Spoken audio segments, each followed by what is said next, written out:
How to analyze supply chain data using Sankey diagram. Click on the Create button.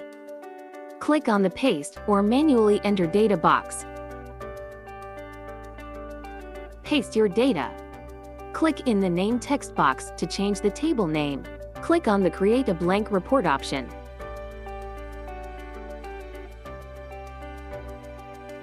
Click on 3 dots, then select Get More Visuals. Search for Sankey diagram by VisioChart. Click on Sankey diagram by VisioChart. Click Add button to add Sankey diagram visual. Click on Sankey diagram icon. Click on the Apple supply chain flow data. Select Measure and Dimension columns.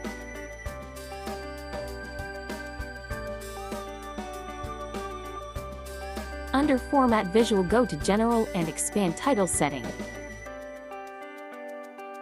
Change chart title and set heading properties according to your need.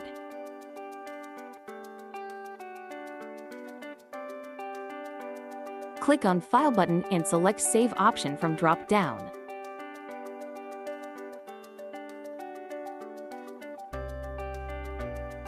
Click on Export button and export chart to PDF.